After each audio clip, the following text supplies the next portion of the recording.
In the summer of 1942, America is gearing up for war. News from the Pacific is grim, and the country is holding its breath. But in the small, seemingly peaceful town of Pascagoula, Mississippi, a different kind of terror is stalking the night. It's a shadow, an invisible man who doesn't steal money or lives, he just cuts. This is a case file about a mystery so bizarre, so chillingly simple and unusual, it's haunted the nation for decades. A case where the most terrifying thing a person can lose isn't their life, but a single, carefully severed lock of hair. This isn't just a crime story. It's a glimpse into the psychology of a nation under immense stress.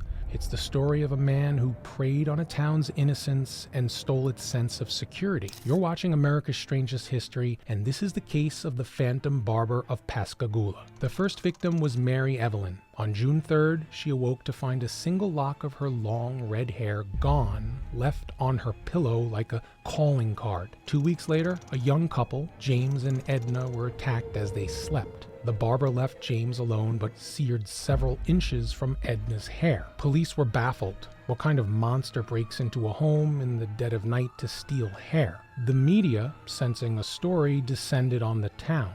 Headlines screamed about the hair slasher and the Pascagoula creeper. The town of 10,000 was gripped by a hysteria so powerful it became a character in our story. Parents barred their windows and citizens formed armed vigilante groups patrolling the streets with shotguns. Every shadow became a suspect. Things got tense. Police finally got a break in August. Following a tip, they set up a stakeout near a home where another attack was suspected. The man they caught was William Dolan, a 57-year-old chemist and a respected member of the community. In his car, they found a hat and a pair of barber clippers. The case, it seemed, was closed. The town breathed a sigh of relief. But a strange thing happened after Dolan's arrest. The crimes continued. A woman woke up to find a lock of her hair gone. A young boy was attacked. For Pascagoula, the capture of Dolan only deepened the mystery. This begs the question, was Dolan innocent? The evidence was thin. He was convicted of larceny, but the nocturnal clipping and barbering charges were never formally proven. The jury in his trial was deadlocked. Maybe he was a copycat or a scapegoat for a frightened town. No one knows. He served a 10-year sentence and was released in 1952. The real Phantom Barber, it seems, was never found.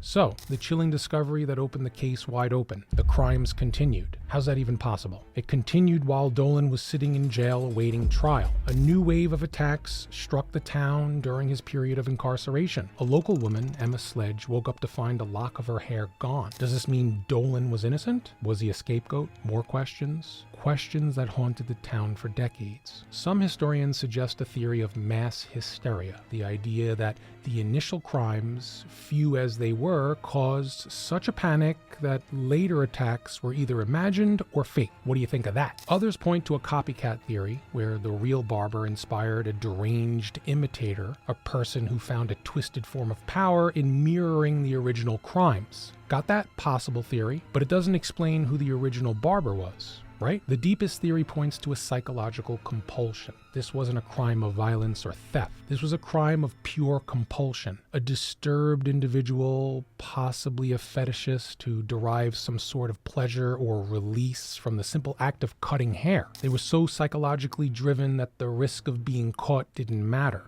This type of criminal is often most difficult to catch because their crimes don't really fit a logical pattern. Now let's propose a new interpretation. The year is 1942. America is on a war footing, a time of extreme rationing, anxiety, and a collective psychological stress. Resources are scarce and the future is uncertain. In this coastal town, an invisible enemy is keeping a community in a constant state of terror. Maybe this wasn't a crime of lust or rage. Maybe it was a symbolic act. The Phantom Barber didn't just cut hair. He stole a sense of control. He preyed on the one thing people couldn't ration, their identity, their beauty, their innocence. In a world where American soldiers were losing their lives and families were losing their security, a hidden enemy was stealing the one thing they couldn't protect, the simple, beautiful hair of their daughters. It's like the Phantom Barber wasn't just a criminal, he was a physical manifestation of a town's collective terrifying anxiety.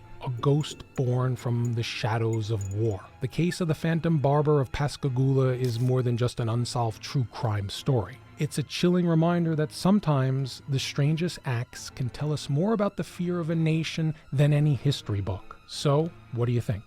Do you have a theory about the Phantom Barber? If you do, don't be shy. Let us know in the comments. You've been watching America's Strangest History. Thanks for watching. Catch you later.